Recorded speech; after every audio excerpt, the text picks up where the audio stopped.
ध्यान से श्रवण कीजिए। सही है। Chapter number 15 verse number 5। निर्माण मोहा जित संग दोषा आध्यात्म नित्या विनिवृत्त कामा द्वन्द्वैर्वमुक्ता सुख दुःख संगैर् गच्छन्त्यमूढ़ा पदमव्ययम् तत्। तो अब तक हमने क्या पढ़ा है कि जो भौतिक जगत है वो बहुत ही खतरनाक है।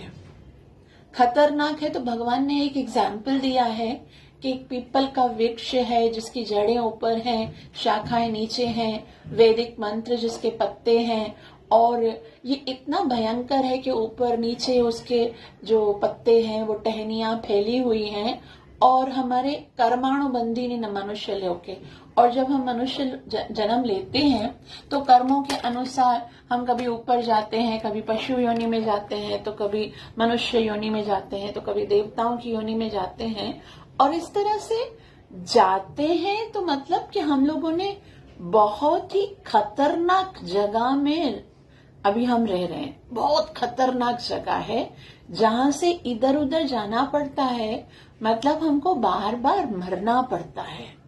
ये इतनी खतरनाक जगह है कि हमको यहाँ पर बार बार मृत्यु आती है। जैसे अब मैं आपको एक एग्जाम्पल दूं कि जैसे एक है ना कसाई घर होता है ना, जहाँ पर पशुओं को काटा जाता है, वहां पर सारे पशु खड़े होते हैं और ये एक डिसाइडेड बात है कि आज नहीं तो कल उनमें से हर एक पशु की बारी आएगी, उसको कोई नहीं बचा सकता। अब वो पशु कहाँ से आए हैं, कोई उसको बेच के गया है, कोई उसने खरीदे हैं या चुराए, लेकिन कसाई के हाथ में अगर पशु आ गए ना तो इसका मतलब है कल या परसों उनमें से एक एक की बलि चढ़ने वाली है। तो हम सबको अपने आप को उसी तरह से इस भौतिक जगत में देखना है कि हम भी ना इस संसार रूपी कसाई घर में आ गए हैं और एक ना एक दिन हमको बलि का बकरा बनना ही है। हमको मृत्यु आएगी ही आएगी, कोई भी नहीं बचेगा। कोई भी ऐसा प्राणी नहीं है जो उस मृत्यु रूपी कसाई के हाथों से बच सके। हम सबको उस काल का ग्रास बनना ही पड़ेगा, सबको काटेगा ही काटेगा। तो हाँ, अब क्योंकि हम फंस गए हैं ये तो पक्की बात है। अब हम लोग यहाँ से हम एक एफर्ट्स ऐसे दे सकते हैं कि हम ऐसी जगह पर जाएं जहां पर हमें बार बार मरने से बच सकें खुद को।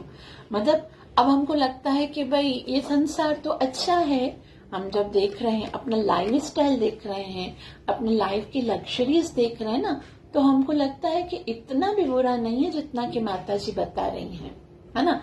क्योंकि हमको यहाँ पर खाने को मिल रहा है, हमको यहाँ पर रहने को मिल रहा है, हमको धूप गर्मी से है ना बचने के लिए मिल रहा है, हमको अच्छा खासा जीवन है, तो इतना भी क्यों खतरनाक बताया गया। अब आप देखिए, जो पशु कसाई के घर में होता है ना, उसको भी 3 टाइम चारा मिल ही रहा है। चारा तो मिल ही रहा है ना। इसका मतलब ये थोड़े कि वो सोचे कि बस चारा मिल रहा है तो जो कसाई है वो मुझसे बहुत प्यार करता है, अब वो मुझे मारेगा नहीं। ऐसा नहीं है। खाना पीना उससे भी मिलता है, धूप गर्मी से सुरक्षा उसकी भी हो रही है, लेकिन क्यों हो रही है, वो बस इंतजार कर रहा है इसकी बारी का।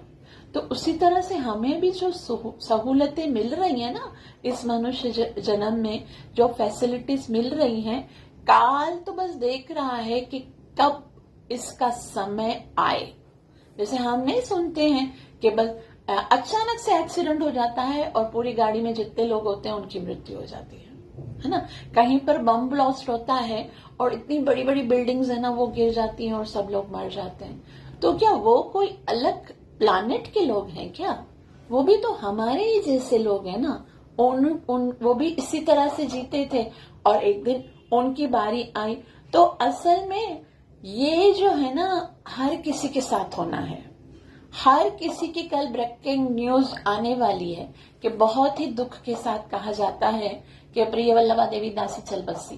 तो ये हर किसी के लिए आने वाला है। ये कोई किसको इसके लिए आश्चर्य करने की जरूरत नहीं है। तो हमको क्या करना है, अब इस मनुष्य जीवन में एक ऐसी जगह की खोज करनी है, यत्तः तत्तः पदम तत् परिमार्गितव्यम यस्मिन् गता न निवर्तन्ति भूया, जो हमने श्लोक नंबर 4 में पढ़ा था कि हमको उस जगह पे जाना है, यस्मिन् गता न निवर्तन्ति भूया, जहां जाकर इस खतरनाक कसाई के हाथ में वापस ना आना पड़े, इस काल रूपी मृत्यु संसार में वापस ना आना पड़े।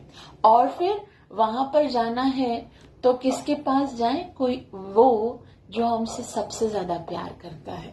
यत् तमेव चाद्यम पुरुषम प्रपद्ये यत्तः प्रवृत्ति प्रसृता पुरानी, जिससे अनादिकाल से सब कुछ निकलता है, उस भगवान के पास जाए। लेकिन अब एक बात, आगे के श्लोक में जा रहे हैं हम, वहां पर ये समझना, यूं समझो कि हमको पाकिस्तान से अब अमेरिका जाने के लिए कहा जाए। अब आप अगर अमेरिका जाते ही हो तो उसके लिए क्या हर किसी को ग्रीन पासपोर्ट मिल जाएगा क्या? उसके लिए क्या क्या चाहिए, कोई क्वालिफिकेशन चाहिए ना, है ना? क्या क्वालिफिकेशन चाहिए प्रियंका? माता जी कोई डिग्री चाहिए, बैचलर्स की कोई डिग्री हो, वीजा हो, कोई पर्पस हो जाने का।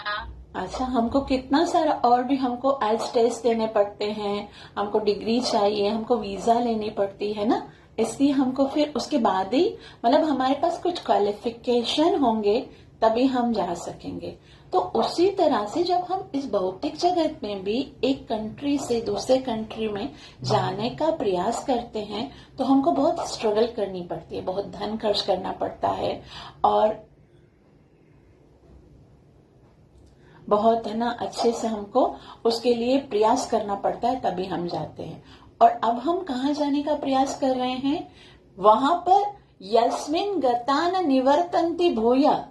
अमेरिका में जाएंगे तो ऐसा नहीं है कि हम काल के हाथ से सुरक्षित हो सकते हैं, या फिर हम कनाडा में चले जाएं या हम किसी भी फॉरेन कंट्री में चले जाएं तो भी तो वो मृत्यु लोक है ही ना। ऐसा तो नहीं है कि वो कंट्रीज इतने एडवांस हो गए हैं कि वहां पर यस्मिन गता न निवर्तन्ति भूया, जहां पर जन्म मरण का चक्कर खत्म हो गया है।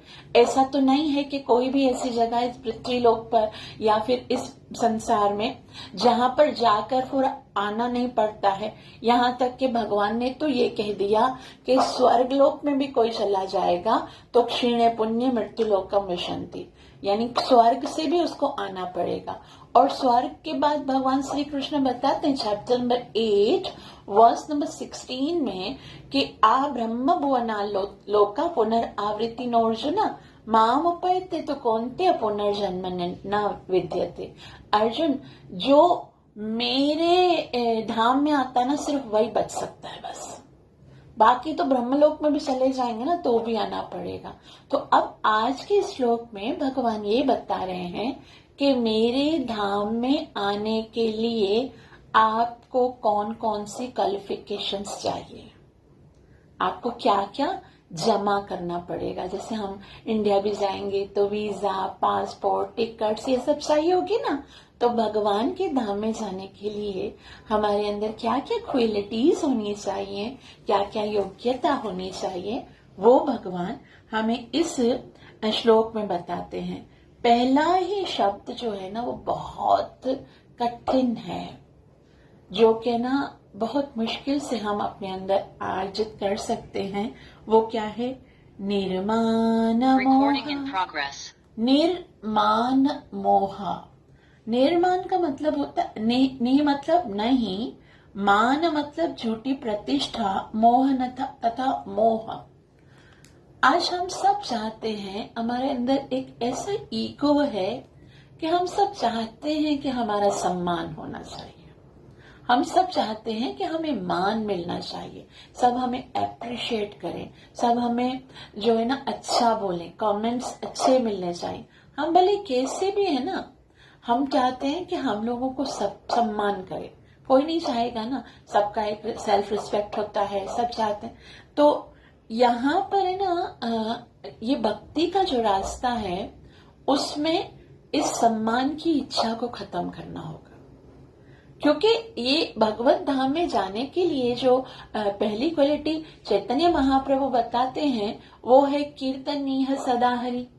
और कीर्तनीय सदा हरि जो है चैतन्य शिक्षाष्टकम में हम पढ़ते हैं, वो कैसे मिलेगी?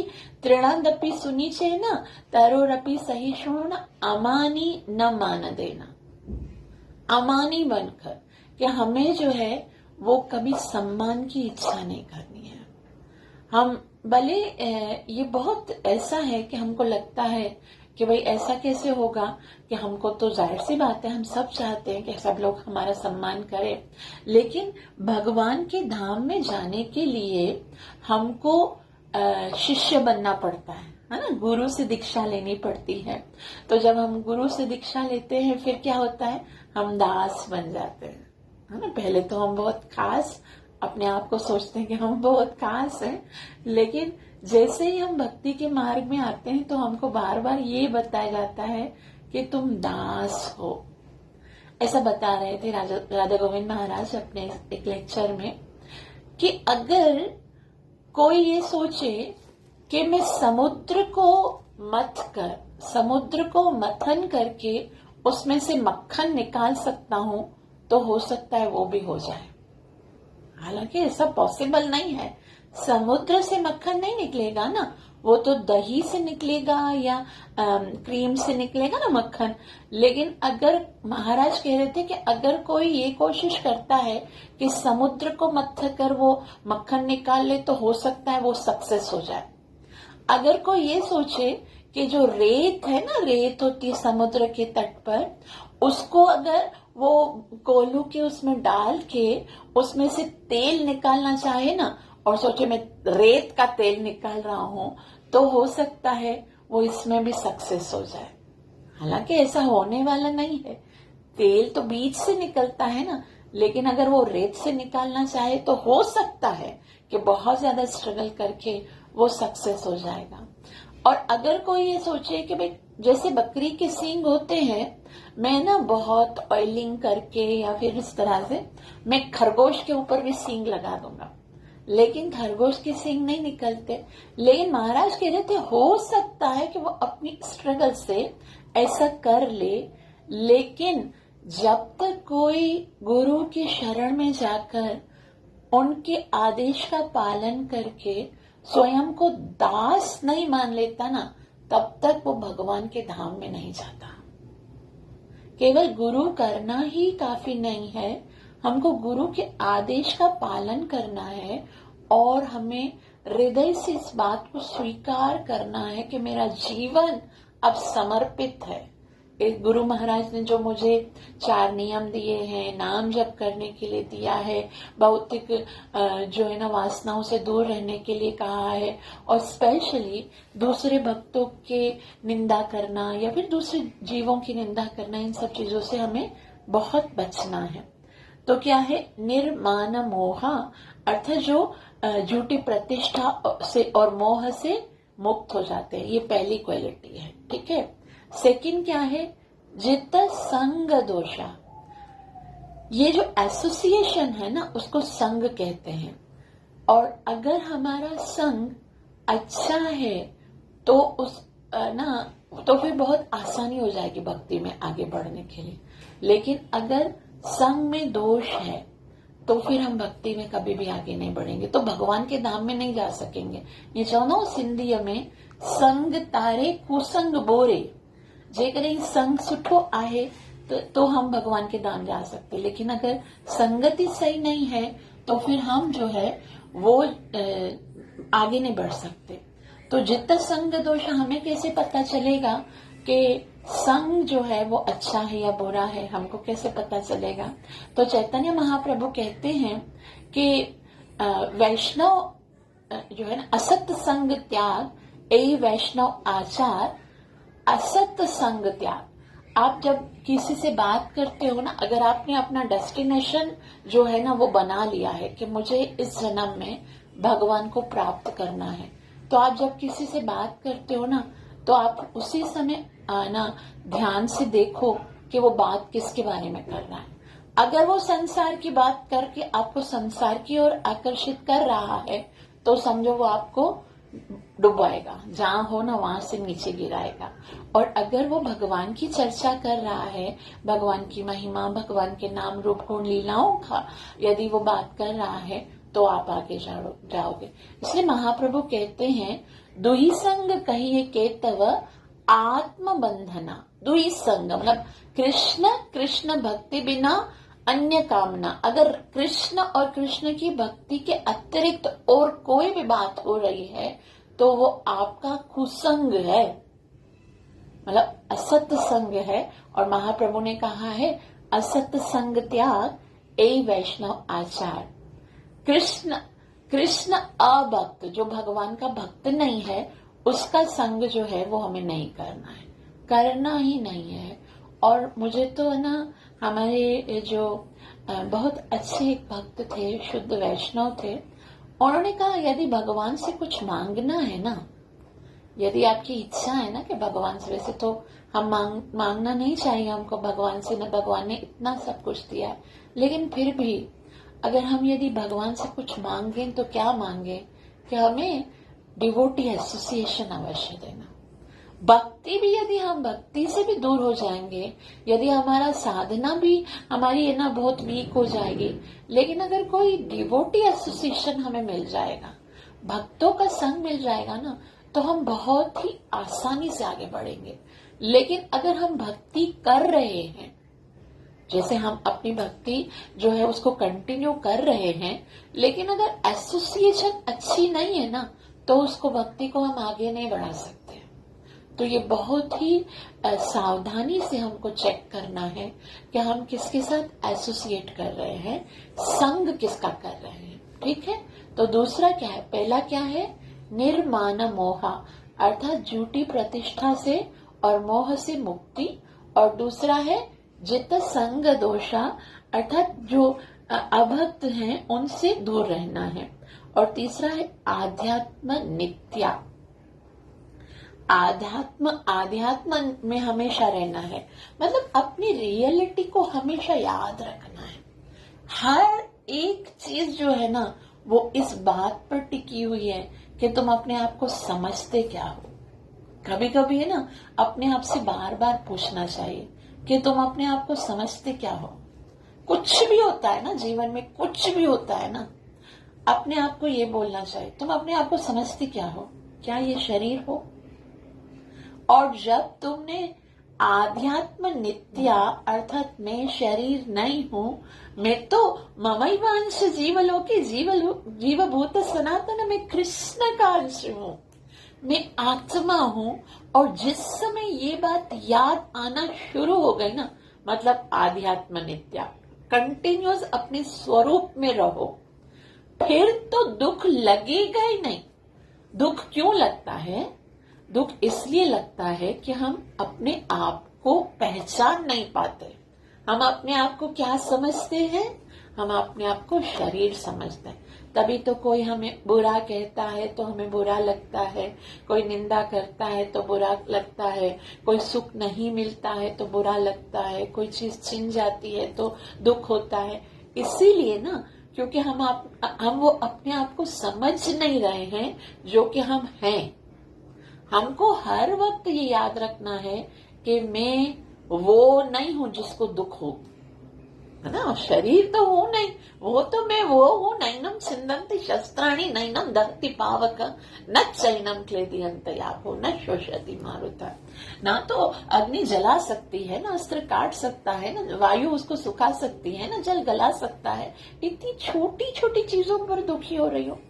तो आध्यात्म नित्या, अर्थात देखो, भगवान के धाम में जाने के लिए हमको सदैव अपने आप को याद रखना है कि हु एम आई, मैं हूं कौन। ये बहुत ही महत्वपूर्ण है। और भगवान तो गीता में स्टार्ट ही यहाँ से करते हैं कि Arjun, you are not this body, you are soul. तुम सोल, केवल आत्मा ही नहीं, तुम मेरे हो। तो हम कितने हाईएस्ट स्थिति पर हैं। और जैसे शेर होता है ना, शेर वो कभी भी कुत्तों के या पीछे बाघ आ रहे हैं, भौंक रहे हैं या कुछ होता है, उससे कभी विचलित होता है? अरे मेरे पीछे कुत्ता आ रहा है, अभी मैं क्या करूंगा, मुझे तो खा जाएगा, ऐसे कभी सोचेगा? क्योंकि इसको पता है मैं शेर हूं, ये कोई भी आएगा ना मेरे पीछे, वो मेरा कुछ नहीं बिगाड़ सकता। तो हम सब भी ना शेर की औलाद है। हमारे पिताश्री कौन है? नरसिंह। हमारे पिताजी ना मृगम ना मानुषा। हम शेर की औलाद होकर ये भौतिक जगत के छोटे छोटे ना जो भौंकने वाले पशु होते, उनके कारण हम दुखी हो रहे हैं।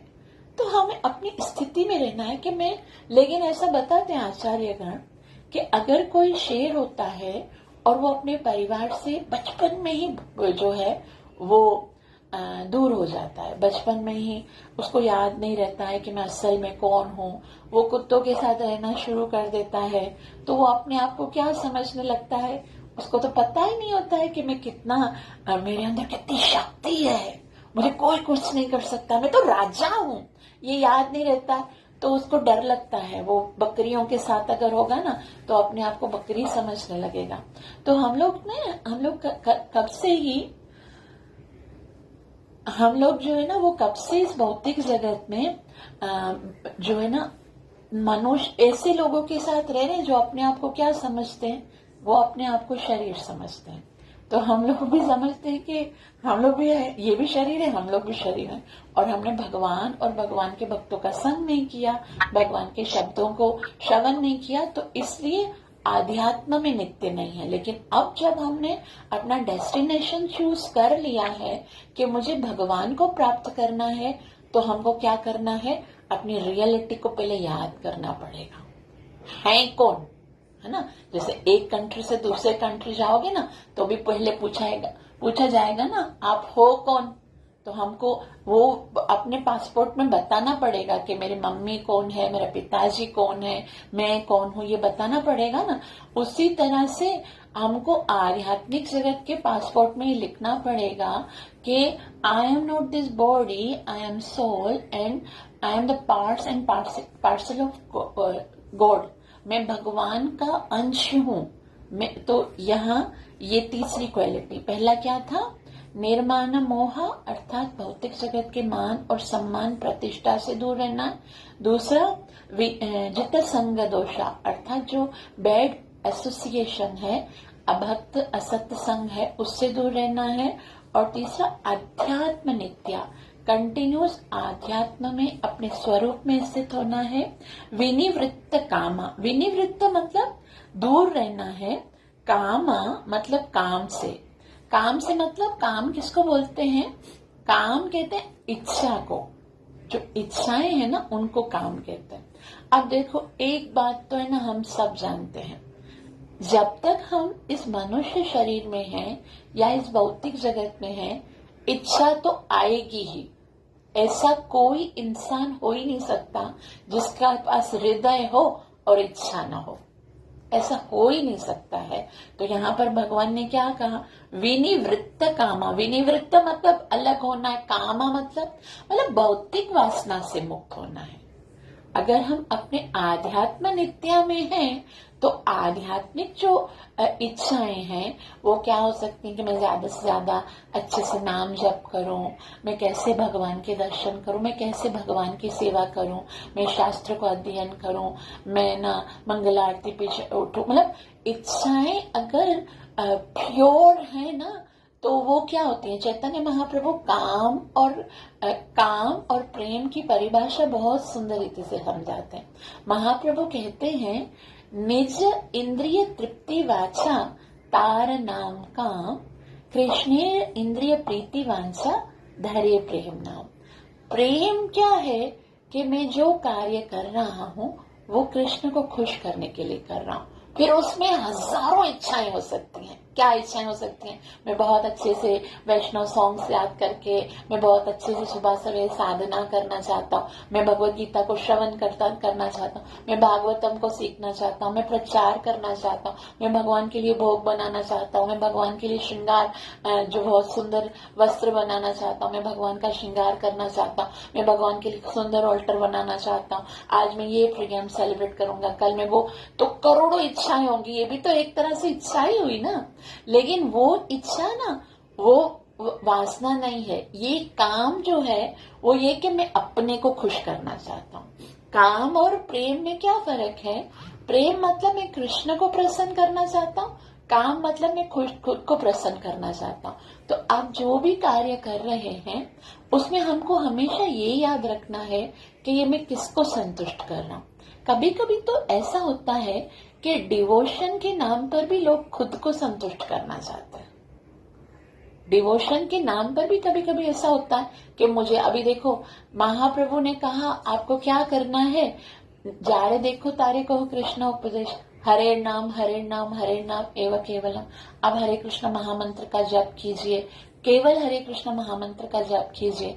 और है ना, बहुत सारे लोग जो हैं वो अपने अपने बहुत सारे भजन बनाएंगे, सॉन्ग्स बनाएंगे और उनको गाएंगे। तो हमको लगता है ना कि हम भगवान को प्रसन्न कर रहे हैं। वो एक, ये तो एक आध्यात्मिक इंद्रिय तृप्ति है वो, लेकिन है ना वो उस तरीके से नहीं है जैसे भगवान ने बताई है ना। अगर हम लोग, जैसे मैं आपके घर पे आती हूँ और आप जो है वो मुझे प्रसन्न करना चाहते हो, तो आपको ये तो जरूर सोचना पड़ेगा ना कि मैं क्या खाना पसंद करती हूँ।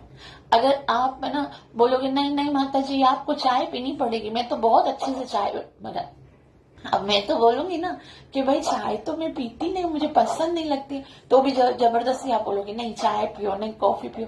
अरे भाई मैं दूध पीती हूँ, मुझे दूध पसंद लगता है, मुझे फ्रेश जूस पसंद लगता है, तो जो मुझे पसंद। अब बोलोगे नहीं सब चाय पीते हैं, आप क्यों नहीं पीते हो? चाय तो बहुत अच्छी लगती है, चाय पीने से मुझे बहुत सुरूर आता है, बहुत अच्छा लगता है। अरे भाई भजन गाने से तुम्हें सुरूर आता है ना, लेकिन जो मैकेनिकल है, जो मटेरियल है, जो भगवान के आध्यात्मिक जगत से नहीं आया है, वो भगवान को इतना अच्छा नहीं लगता जो कि आध्यात्मिक जगत से आया है। हरे कृष्ण मंत्र राधार तंत्र गोलोक केर प्रेम धन हरिनाम संकीर्तन। ये जो हरि नाम है वो आध्यात्मिक जगत से आया है। आध्यात्मिक जगत में भी श्रीमती राधा रानी और गोपियां जब कृष्ण को प्रसन्न करना होता है तो हरे कृष्ण महामंत्र गाती हैं और कृष्ण को प्रसन्न करती हैं। और हमको, जब हम हरे कृष्ण महामंत्र पढ़ते होते हैं तो हमको नींद आ रही होती है। अरे जब यहाँ पर हमको महामंत्र पढ़ के नींद आएगी तो भगवान के धाम में जाएंगे कैसे? तो उसके अंदर हमको आनंद प्राप्त करना है। अध्यात्म नित्य विनिवृत्त काम, भौतिक काम को खत्म करना है लेकिन आध्यात्मिक काम को आगे बढ़ाना। ठीक है, द्वंद्व वैर मुक्तो, ये बहुत स्पेसिफिक है। द्वंद्व होते ना, ये हम सबके अंदर होगा। कुछ लोग हमको पसंद लगते हैं, कुछ लोग हमको अच्छे नहीं लगते। किसी से राग है तो किसी के द्वेष है, कुछ अच्छा लगता है कुछ, ये द्वंद्व है। ये सब हमारे साथ है ऐसा। लेकिन हम ना कभी ये सोचें कि सारा सब लोग भी हैं, सब वस्तु भी हैं, वो सब किसने बनाई है? वो सब मेरे कृष्ण ने बनाई है ना। चाहे जो कुछ भी है उसको क्रिएट करने वाला कृष्ण तो कृष्ण ही है ना। तो आप मुझे बताओ कि इस भौतिक जगत में भी कोई साइंटिस्ट है, कोई बहुत बड़ा साइंटिस्ट है, बहुत बड़ा माना हुआ साइंटिस्ट है, वो कोई चीज बनाएगा, कोई इन्वेंशन करेगा, तो उसकी सबसे जो है ना पहली ख्वाहिश क्या होगी कि उसके अंदर कोई भी कमी ना रह जाए, है ना। हर कोई, आप भी कुछ करोगे तो अपनी ओर से तो 100% यही कोशिश करोगे ना कि मेरी क्रिएशन में कोई कमी ना हो, मैं अच्छे से अच्छे करूं। तो आप बताओ कि संसार को क्रिएट करने वाले कौन है? कृष्ण है ना। और कृष्ण को क्या कहा जाता है? कृष्ण को अच्युत कहा जाता है। अच्युत का क्या मतलब है? जो गलती से भी कभी गलती नहीं कर सकता, उनको गलती करना आती ही नहीं है। कृष्ण गलत कर ही नहीं सकता। तो जो कुछ भी है ना वो सब अच्छा है, कुछ भी ऐसा नहीं है संसार में जो गलत हो, कुछ भी गलत नहीं, सब अच्छा है। हमारे साथ जो अच्छा करते ना वो भी अच्छे हैं, जो हमारे साथ बुरा करते ना वो भी अच्छे हैं। अब वो कैसे है बुरा करने वाले अच्छे हैं, क्योंकि वो जब कोई बुरा करेगा तो हमको हमारे हमारे जो है ना कमियां दिखेंगी। अगर सब बोलेंगे वाह वाह आप तो इतने अच्छे हो, आप तो इतने अच्छे हो, तो हमारे अंदर क्या होगा, हमारे अंदर है ना मगरूरी आ जाएगी, अपने आप को गुरूर करेंगे, भाई मैं तो इतना अच्छा हूँ।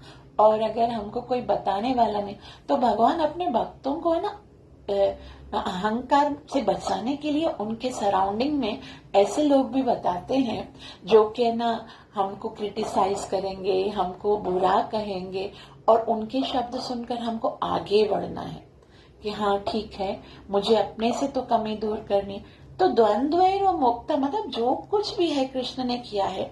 भक्ति सिद्धांत सरस्वती गोस्वामी महाराज एक बहुत ही सुंदर बात बताते हैं, बहुत हार्ट टचिंग है। वो कहते हैं कि संसार कितना अच्छा है, भगवान ने बनाया है, कितने अच्छे लोग बनाए हैं भगवान ने, लेकिन मैं इतना खराब हूँ, भगवान ने मुझे इतना खराब बनाया है कि ये इतने अच्छे अच्छे लोग जो हैं उनको भी मेरे साथ बुरा करना पड़ता है।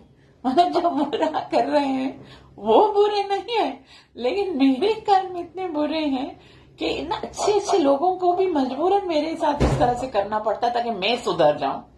तो द्वंद्व नहीं देखना है, सबके अंदर अच्छा देखना है। द्वंद्वेर मुक्ता सुख दुख संगय।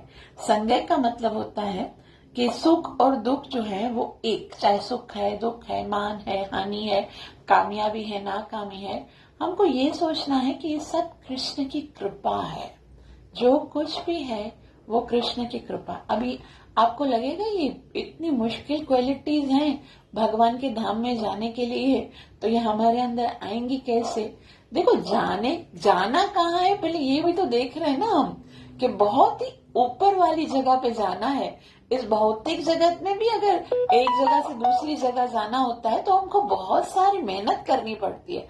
और आज हम जाते हैं यस्मिन गता न निवर्तन्ति भूया, उस भगवान के नाम या तत्तः पदम तत्परिमार्गितव्यम, उस भगवान के पास जा रहे हैं हम लोग और उसकी शरण में जा रहे हैं। तो हमारे अंदर ये क्वालिटीज होनी चाहिए, धीरे धीरे हमको डेवलप करनी है। और आगे गच्छन्त्यमूढ़ा पदमव्ययम् तत्, गच्छन्त अमूढ़ा, अमूढ़ा मतलब अब आपको ये मूढ़ जो होते हैं ना, बेवकूफ जो होते हैं, उनसे ऊपर उठ। अमूढ़ा मतलब बेवकूफी खत्म करो, बेवकूफी नहीं, बेवकूफ उधर नहीं जा सकता, उधर जाने के लिए बुद्धि होनी चाहिए। और मूढ़ भगवान क्या कहते? भगवान 2 श्लोकों में भगवत गीता में मूढ़ की परिभाषा बताई। भगवान श्री कृष्ण बताते हैं चैप्टर नंबर 9 वर्स नंबर 11 में, अवजानन्ति मां मूढ़ा मानुषीं तनुमाश्रितं परम भावम अजानन्तो मम भूत महेश्वर। अवजानन्ति मां मूढ़ा, जो मूढ़ होते हैं ना वो मुझे नहीं समझते। जब मैं मनुष्य रूप में आता हूँ तो वो मेरा उपहास करते हैं। तो पहला मूढ़ कौन है? जो कृष्ण की लीलाओं पर प्रश्न चिन्ह करता है कि कृष्ण ने ऐसे क्यों किया, कृष्ण ने ऐसे किया। और दूसरा भगवान मूढ़ कहां पर बताते हैं? चैप्टर नंबर 7 वर्स नंबर 15 में भगवान कहते हैं, नमाम दुष्कृति नो मूढ़ा प्रपद्यन्ते नराधमा मायया अपहृत ज्ञान आसुरम भावमाश्रिता। नमाम दुष्कृति नो मूढ़ा, जो मूढ़ होते हैं ना वो मेरी शरण में नहीं आते, अर्थात मेरी भक्ति नहीं करते। तो मतलब हमको यहाँ पर अमूढ़ा बनाना है। अमूढ़ा मतलब भगवान की लीलाओं पर कोई प्रश्न चिन्ह नहीं। भगवान ने जो कुछ भी किया है वो इसीलिए किया है, जो कुछ लीलाएं की हैं वो इसीलिए की हैं ताकि मेरा हृदय में भगवान के लिए प्रेम उत्पन्न हो। हमने से कथा सुनने से पहले कैसे हम प्रार्थना करते हैं कि कृपया भगवान से प्रार्थना करते हैं कि हमें आशीर्वाद दीजिए कि इसका हमें पूरा पूरा लाभ प्राप्त हो सके, जो कि है कृष्ण प्रेम की प्राप्ति। तो भगवान के प्रेम की प्राप्ति के लिए भगवान ने सारी लीलाएं की हैं और मुझे भगवान की शरण में जाना है। ऐसे ही पदम अव्ययम तत्, पदम अव्ययम तत् मतलब पद, अव्यय पद जो शाश्वत है, जहां पर जन्म मरण का चक्कर खत्म हो जाएगा, वहां पर हम पहुंच सकेंगे अगर हमारे पास ये 6 क्वालिटीज होंगी। कौन कौन सी? निर्माण मोह अर्थात मान की, सम्मान की, प्रतिष्ठा की इच्छा नहीं होगी। जित संग दोषा अर्थात हमें जो असत है उस संग से, बैड एसोसिएशन से, जो कि कृष्ण भक्त नहीं उनके एसोसिएशन से हटना है। अध्यात्म नित्या सदैव अपना रियलिटी को समझना है कि मैं शरीर नहीं हूं, मैं आत्मा हूं, मैं भगवान का अंश हूं। विनिवृत्त काम अर्थात इंद्रिय विषयों से हमें दूर रहना है। और द्वंद्वैर्व मुक्तो राग और द्वेष से हमको मुक्त रहना है। सुख दुख संगय सुख और दुख जो है उनको इक्वल समझना है। गच्छन्ते मूढ़ा परम अव्यय, इस तरह से जो बुद्धिमान व्यक्ति होंगे वही परम अव्यय यानी अव्यय धाम को प्राप्त कर सकते हैं। ट्रांसलेशन देखेंगे सब लोग अपने अपने शास्त्र में देखिए। जो झूठी प्रतिष्ठा मोह तथा कुसंगति से मुक्त है, जो शाश्वत तत्व को समझते हैं, जिन्होंने भौतिक काम को नष्ट कर दिया है, जो सुख तथा दुख के द्वंद्व से मुक्त हैं और जो मोह रहित होकर परम पुरुष की शरणागति होना जानते हैं, वे उस शाश्वत राज को प्राप्त कर सकते हैं। तो आज भगवान ने हमको क्या बताया है? शाश्वत राज्य में, भगवान की धाम में, इस भौतिक जगत रूपी खतरनाक जो ये वृक्ष है उससे निकलकर आध्यात्मिक जगत में जाने के लिए क्या क्या क्वालिटीज चाहिए, हम श्री प्रभुपाद जी के पर्पट को पढ़ेंगे और उसको समझने का प्रयास करेंगे। तात्पर्य श्रीला प्रभुपाद द्वारा। श्रीला प्रभुपाद की जय। श्रीला प्रभुपाद जी कहते हैं कि यहाँ पर शरणागति का अत्यंत ही सुंदर वर्णन हुआ है। इसके लिए जिस प्रथम योग्यता की आवश्यकता है वह है मिथ्या अहंकार से मोहित ना होना। चूंकि बद्ध जीव अपने को प्रकृति का स्वामी मानकर गर्वित रहता है। अब यहाँ पर श्री प्रभुपाद जी बोलते हैं इस भौतिक जगत में स्वामी नहीं है। हम कौन है? हम दास हैं। लेकिन हम हर वक्त ये सोचते हैं कि मैं स्वामी हूँ और ये वस्तु मेरी है, ये व्यक्ति मेरा है, ये सब मेरा। ऐसे हम अपने आप को स्वामी मानकर हर चीज में, घर मेरा, गाड़ी मेरी, बच्चे मेरे, पत्नी मेरी, तो हम हमेशा सोचते हैं कि हमारा है। लेकिन श्रीला प्रभुपाद जी बोलते हैं भगवान ने कहा है निर्माण मोह, ये मिथ्या अहंकार है कि कुछ मेरा है।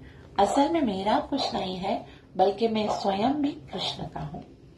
अतएव इसके लिए भगवान की शरण में जाना कठिन होता है। उसे वास्तविक ज्ञान के अनुशीलन द्वारा यह जानना चाहिए कि प्रकृति का स्वामी नहीं है, उसका स्वामी तो परमेश्वर है। हमेशा याद रखना है कि मैं स्वामी नहीं हूँ, मैं दास हूँ और स्वामी कौन है? कृष्ण स्वामी है। जब मनुष्य अहंकार से उत्पन्न मोह से मुक्त हो जाता है तभी शरणागति की प्रक्रिया प्रारंभ हो सकती है। शरणागति का पहला जो स्टेप है वो है दासत्व, कि कृष्ण स्वामी है, मैं दास हूँ, मुझे कृष्ण की सेवा करनी है, तभी वो आगे बढ़ सकता है, प्रारंभ हो सकता है। आगे के श्रील प्रभुपाद जी बता रहे हैं कि जो व्यक्ति संसार में सदैव सम्मान की आशा रखता है उसके लिए भगवान के शरणागत होना कठिन है। जैसे मैंने आपको बताया था ना कि कुछ भी हो जाए, चाहे रेत में से तेल निकले, चाहे समुद्र में से मक्खन, लेकिन जिसके अंदर अहंकार है वो भगवान के पास नहीं जा सकता। तो श्रील प्रभुपाद जी भी कहते हैं जो व्यक्ति संसार में सदैव सम्मान की आशा रखता है उसके लिए भगवान के शरणागति होना कठिन है। अहंकार तो मोह के कारण होता है, क्योंकि यद्यपि मनुष्य यहाँ आता है, कुछ काल तक रहता है और फिर चला जाता है, तो भी मूर्खतावश वह यह समझ बैठता है कि वही संसार का स्वामी है। जैसे मैं आपको बता रही थी कि हम कसाई घर में हैं और कसाई घर में हमको खाने के लिए घास मिल रही है, छत मिल रही है, सूर्य और हीट उससे बचने के लिए, लेकिन इसका मतलब ये नहीं कि हम यहीं पर स्वामी बने हुए। वो स्वामी जो है वो हमको सिर्फ इसीलिए चारा दे रहा है कि जब तक तुम्हारा काल का समय नहीं आए तब तक तुम जीवित रह सको। तो यहाँ पर है ना, इस बात को ये सोचना कि हमें इतना सब कुछ धन है, हमारे पास इतनी अच्छी लाइफ है, तो इसका मतलब है काल हमें छोड़ देगा या मृत्यु नहीं आएगी, मैं ही स्वामी हूं, मैं सब कुछ कर सकता हूं। तो वो क्या है, श्रील प्रभुपाद जी कहते हैं, तो मूर्खतावश वो ये समझ सकता है कि वही संसार का स्वामी है। इस तरह वह सारी परिस्थिति को जटिल बना देता है और सदैव कष्ट उठाता है।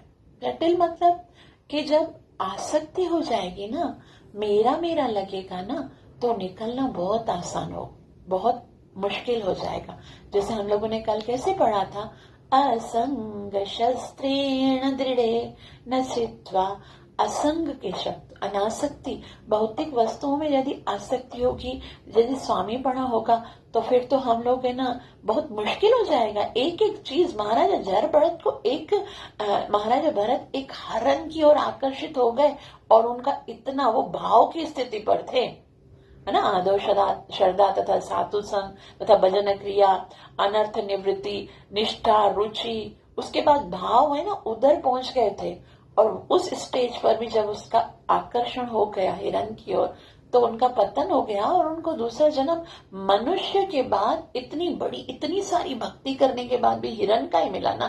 तो अगर हम, उनके पास तो एक ही हिरण था आकर्षण के लिए, और हमारे पास हम देखें कितने सारे हिरण हैं, भौतिक कितनी सारी वस्तुएं हैं जो कभी हमें अपनी लगती हैं, जिनसे हम प्यार करते हैं, तो कितना कठिन हो जाएगा। श्रील प्रभुपाद जी बोलते हैं, इस तरह वह परिस्थिति को जटिल बना देता है और सदैव कष्ट उठाता रहता है। सारा संसार इसी भ्रांत धारणा के अंतर्गत आगे बढ़ता है। लोग सोचते हैं कि वह भूमि या पृथ्वी मानव समाज की है और उन्होंने भूमि का विभाजन इस मिथ्या धारणा से कर दिया है कि वे इसके स्वामी हैं। मनुष्य को इस भ्रम से मुक्त होना चाहिए कि मानव समाज ही इस जगत का स्वामी। अब देखो कैसे होता है ना, हर जो लोग, हर कंट्री जो बोलते हैं ये हिस्सा, ये कंट्री हमारा है, ये कंट्री जब तक वीजा नहीं होगी ना इधर नहीं आ सकोगे, ये घर हमारा है, ये मतलब हर चीज में भूमि जो है ना, पृथ्वी, हम बोलते ना ये हमारा है, ये हमारा है। एक व्यक्ति जो था, वो एक बहुत ही वो राजा था, उसके पास एक बहुत बड़ा राज था, बहुत बड़ा महल था। तो एक महल, उसके महल के पीछे एक बहुत सुंदर गार्डन था, और वहां पर गार्डन में एक जो संत था वो आके लेट गया। गर्मी का मौसम था और गार्डन में आके वृक्ष के नीचे लेट गया। तो फिर वो संत जैसे ही लेटा था, तो राजा को किसी ने बताया कि आपका जो पर्सनल गार्डन है ना, उधर आके ये संत सो रहा है। तो राजा को बहुत गुस्सा आया कि ये क्या बात हुई, ये तो मेरा पर्सनल है, मेरी प्राइवेट जगह है, मैं कि कोई भी थोड़ी ना यहाँ पर आएगा। तो जाके उस संत को बोला कि ये मेरा गार्डन है, आप किससे पूछकर यहाँ पर आए हो? तो उसने कहा अच्छा ये आपका है? तो बोला और नहीं, आपका नहीं, मेरा नहीं है तो क्या आपका है? ये राज्य मेरा है, ये राजमहल मेरा है। तो बोला अच्छा ये राजमहल आपका है, लेकिन आपकी आयु कितनी है? तो बोला मेरी आयु 50 साल की है। बोले ये 50 साल पुराना तो नहीं लग रहा? बोला हाँ, ये 50 साल से नहीं 200 साल पुराना राजमहल है। बोला अच्छा फिर आप नहीं थे, आप तो 50 साल पहले नहीं थे ना, फिर यहाँ पर कौन रहते थे? बोला तो तभी है ना, मैं पैदा नहीं होता तो मेरे पिताजी यहाँ पर रहते थे। बोला अच्छा पिताजी कब से? बोला वो 100 साल पहले उनकी मृत्यु हो गई। बोला अच्छा, मतलब उनकी मृत्यु हो गई, वो 100 साल के हुए थे। तो बोला अच्छा फिर उनसे पहले ये यहाँ पर कौन रहता था? बोला उनसे पहले दादाजी रहते थे। बोला अच्छा उनसे पहले कौन रहता था? बोला उनके पिताजी रहते। बोला अच्छा तो यूं कहो ना कि ये होटल है। बोला होटल नहीं है। बोला अच्छा फिर सरायगाह है जहां पर लोग, रेस्टोरेंट्स हैं? बोला नहीं नहीं, ये राजमहल है मेरा। बोला अभी तो आप बोल रहे हो कभी कौन बैठता है, कभी कौन रहता था, कभी कौन रहता था। तो बोला लेकिन कुछ नहीं, ये सत्य है कि कोई स्थान मेरा नहीं। पहले तुम्हारा बाप रहता था, पहले उससे पहले तुम्हारा दादा रहता था, फिर बाप रहता था, अब तो कल तुम्हारा बेटा, कल उसका बेटा। तो ये तुम्हारा कैसे हो सकता है? अगर तुम्हारा होता तो तुम शाश्वत रूप से उसके पास रहते। उसी तरह से जगत में कुछ भी हमारा नहीं है। अगर हमारा होता तो हम उसको छोड़कर क्यों चले जाते? तो श्रील प्रभुपाद जी कहते हैं कि भूमिखंड का विभाजन मिथ्या धारणा से कर रखा है, इसके स्वामी है। मनुष्य को इस भ्रम से मुक्त होना चाहिए कि मानव समाज ही इस जगत का स्वामी है। जब मनुष्य इस प्रकार की भ्रांत धारणा से मुक्त हो जाता है तो पारिवारिक, सामाजिक तथा राष्ट्र स्नेह से उत्पन्न कुसंगति से मुक्त हो जाता है। तो हमको ये पता होना चाहिए कि सब कुछ भगवान का है, तो मोह खत्म हो जाएगा। ये त्रुटिपूर्ण संगति ही उसे इस संसार में बांधने वाली है। क्या बांधने वाला है? वस्तु बांधने वाली नहीं है। जैसे मैंने कल प्रियंका माता जी ने क्वेश्चन पूछा था और मैंने यही बताया था कि वस्तु नहीं बांधती है, वस्तु के अंदर जो अट्रैक्शन है ना, जो आसक्ति है ना, वो बांधती है। भगवान ने हमको धन दिया है, हम उसका उपयोग कर सकते हैं।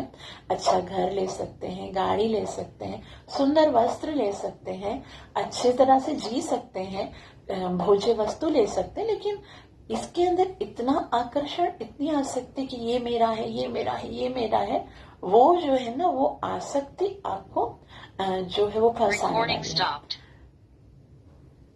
आगे ये त्रुटिपूर्ण संगति उसे संसार में बांधने वाली है। इस अवस्था के बाद उसे आध्यात्मिक ज्ञान विकसित करना होता है। उसे ऐसे ज्ञान का अनुशीलन करना होता है कि वास्तव में उसका क्या है और क्या नहीं है। और जब उसे वस्तुओं का सही सही ज्ञान हो जाता है तो वह सुख दुख, ईर्ष्या, विषाद जैसे द्वंद्व से मुक्त हो जाता है। वह ज्ञान से परिपूर्ण हो जाता है और तब भगवान का शरणागत बनना संभव होता है। तो भगवान का शरणागत बनने के लिए क्या करना है? श्रील प्रभुपाद जी ने बहुत ही आसान से बताया कि वस्तुओं को सही सही ज्ञान होना है कि उसका क्या है और क्या नहीं है। एक बात याद रखनी है कि मेरा इस भौतिक जगत में कुछ भी नहीं है। मैं जब आई थी ना, तो मेरे साथ कोई भी नहीं आया था सिवाय हृदय में बैठे हुए परमात्मा के, है ना। वो उस समय भी था जब मैंने जन्म नहीं लिया था, जब मैं माता के घर पे भी नहीं आया था तब भी मेरे साथ था, जब मैं गर्भ में था तब भी वो मेरे साथ था, जब मैंने जन्म लिया तब भी वो मेरे साथ था। जब हर समय, हर जगह, हर वक्त, हर स्थिति में वो मेरे साथ है। मतलब मेरा कौन है? श्री प्रभुपाद जी ने क्वेश्चन किया है कि हमको ये याद रखना है कि क्या मेरा है और क्या मेरा नहीं है, ये याद रखना है। बस ये याद रहेगा ना तो आसक्ति होगी नहीं, क्योंकि हमको पता चलेगा कि भौतिक जगत में तो कुछ भी मेरा नहीं है, मेरा तो खाली कृष्ण है। और अगर मेरा खाली कृष्ण है, मेरा पर्सनल अगर कुछ है, एक बात याद रखिए, गांठ बांध के रखिए। जैसे मैं अपने लिए कहूं कि मेरा पर्सनल अगर कुछ है ना तो वो गोपीनाथ है। जो मेरी पर्सनल डायरी है ना, उसके पहले पेज पर प्रिय वल्लभ तुम्हारा क्या है? गोपीनाथ। दूसरे पेज पर प्रिय वल्लभ तुम्हारा क्या है? गोपीनाथ। तीसरे पेज पर गोपीनाथ। चौथे पेज पर गोपीनाथ।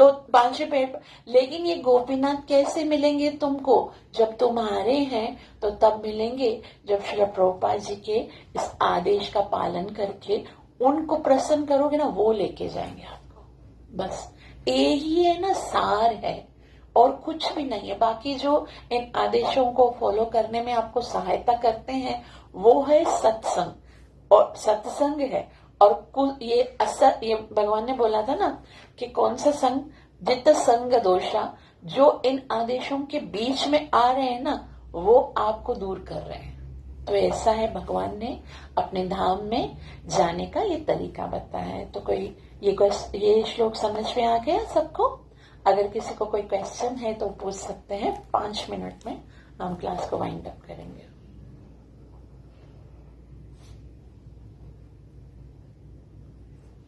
कोई क्वेश्चन? हरे कृष्णा। दीदी आप एक बार सब लाइन फिर से रिपीट कर सकते हैं जो हमने 5 रिपीट करे थे? एक बार इसको रिपीट करते हैं, ठीक है? Recording stopped. निर्माण मोहा जित संग दोषा अध्यात्म नित्या विनिवृत्त कामा द्वन्द्वैर्विमुक्ताः सुख दुःख संग गच्छन्त मूढ़ा पदमव्ययं तत् निर्माण मोहा, मतलब अगर आपको भगवान के धाम जाना है तो पहले झूठी प्रतिष्ठा, सम्मान की इच्छा, जो मुझे सम्मान मिलना चाहिए, मैं स्वामी हूँ, मैं बाकी है ना ये सब वस्तुएं मेरी हैं और मेरा सम्मान होना चाहिए, इससे हमें बचना है। जित संग दोषा, अर्थात वो लोग जो भगवान के भक्त नहीं है उनके संगति से दूर रहना है। संगति का मतलब ये भी नहीं है कि भाई अगर मेरी फैमिली जो है वो भक्त नहीं है तो मैं उनके साथ नहीं रहूंगी, भाई मुझे तो भक्तों के साथ जाके रहना, ऐसा नहीं। मतलब ये है कि हमको उनकी जो संग का क्या मतलब होता है कि उनके गुणों को हम अपनाते हैं, हमको अच्छा लगता है उनके साथ एसोसिएट करके। तो जितना, अब जैसे इस क्लास में कितने लोग होते हैं, 40 बच्चे होते हैं, अगर हम किसी एक बच्चे के साथ बाकी सबके साथ हाय हेलो होता है, हैंड शेक हैंड करते हैं, मिलते हैं, लेकिन कुछ खास जो हमारा ग्रुप होता है उनके जैसे होते हैं हम, उनके साथ हंसना, उनके साथ बेलना, जो वो करते हैं वैसा हम करते हैं। तो जो भक्त करते हैं ना हमको वैसा करना है। जो अभक्त हैं, जो गलत कार्य करते हैं, जो गलत बात करते हैं, उनसे हमें दूर रहना। और हमें ये जो है ना ये हमको समझ में आना चाहिए, हमको ये समझ में आना चाहिए कि ये भक्ति में हमें आगे बढ़ाएगा और भक्ति में आगे नहीं बढ़ाएगा, तो उसके संग से हमें दूर रहना चाहिए। झूठी प्रतिष्ठा से दूर रहना है, जित संग दोषा। और अध्यात्म नित्या, मतलब सदैव हमें याद रखना है कि मैं हूं कौन, मैं कौन हूं, मैं कृष्ण का दास हूं, मेरी एक ही पहचान है, जीवेर स्वरूप होए कृष्णेर नित्य दास, मैं दास हूं और कृष्ण स्वामी है, मेरा कुछ नहीं है, सब कृष्ण का है, मैं भी कृष्ण का हूं। जित संग दोषा और अध्यात्म नित्या विनिवृत्त कामा। विनिवृत्त मतलब भौतिक कामना नहीं करनी है, ये मिल जाए वो मिल जाए वो मिल जाए, भौतिक कामनाओं के लिए नहीं जीना है, बल्कि भगवान की सेवा के लिए जीना है। और द्वंद्व मुक्ता, जो कुछ भी है ना उसको इक्वल समझो, सुख है, दुख है, मान है, हानि है, लाभ है, और है ना जो भी है वो सब जो आया है वो सब इक्वल है। राग और द्वेष किसी से, ये मुझे अच्छा लगता है, ये नहीं अच्छा लगता, जो भी सिचुएशन है उसको भगवान की कृपा समझ के स्वीकार करो। और सुख दुख संग है, सुख और दुख जो है उनके अंदर एक जैसा रहो। एक जैसा कैसे रह सकते हैं, कितना मुश्किल है। दुख में तो रोएंगे, सुख में तो हैप्पी रहेंगे ना। लेकिन हमको ये सोचना चाहिए, देखो कुंती महारानी कैसे बोलती है कि दुख का मतलब ये नहीं है कि दुख है, ये दुख सबसे बड़ा ये है कि मैं कृष्ण से दूर हूं। और अगर ये दुख के कारण मैं कृष्ण के निकट आ रहा हूं, कभी कभी हमारा अपना सबका ये अनुभव है ना कि जब दुख होता है तो कृष्ण कितना याद आते हैं, है ना। फिर हमको और भी ज्यादा याद आते हैं कि कृष्ण तुम देख रहे हो ना, भले रो के बोले, भले कुछ भी करके बोले, तो हम उस और भी ज्यादा प्यार आता है कृष्ण। तो आचार्य गण तो कहते हैं, सुख के माथे सील पड़े जो राम हृदय से जाए, बलिहारी व दुख के जो पल पल राम रटाए। कि वो दुख तो और भी अच्छा है, जो आएगा तो मैं नाम जप करूंगा। तो ये कौन सी है? मान सम्मान की इच्छा नहीं होनी चाहिए, और कुसंगति से मुक्त होना चाहिए, अध्यात्म नित्य आध्यात्म होना चाहिए, मतलब अपने स्वरूप को जानना चाहिए, भौतिक कामना नहीं होनी चाहिए, और द्वंद्व से यानी राग और द्वेष से मुक्त होना चाहिए। सुख और दुख जो है वो उसमें इक्वल रहना चाहिए, और उससे अमूढ़ होना चाहिए, मतलब उसको ज्ञान होना चाहिए कि कृष्ण जो है वो ही मेरा लक्ष्य है। अपना लक्ष्य से याद रहना चाहिए कि कुछ भी है मुझे तो कृष्ण की ओर जाना। लक्ष्य जब सामने है ना, फिर आपको ये सारी चीजें डिस्टर्ब नहीं कर सकती। तो ही वो पदम अव्ययम, मतलब भगवान के धाम में पहुंचने के योग्य बनता है। ठीक है, तो फिर अब हम वाइंड अप करते हैं यहाँ पर, और आप सब जो है वो श्लोक को याद करके मुझे उधर सुनाओगे अपने ग्रुप में। ठीक है, हरे कृष्णा कृष्ण कृष्णा हरे हरे, हरे राम राम राम। ग्रंथराज श्रीमद् भगवद गीता मात की, कली पावन अवतार चैतन्य महाप्रभु की, नित्य लीला प्रवेश डिवाइन ग्रेस अभय चरणारविंद भक्ति वेदांत स्वामी श्रील प्रभुपाद की, पुरुषोत्तम अधिक मास की। Thank you.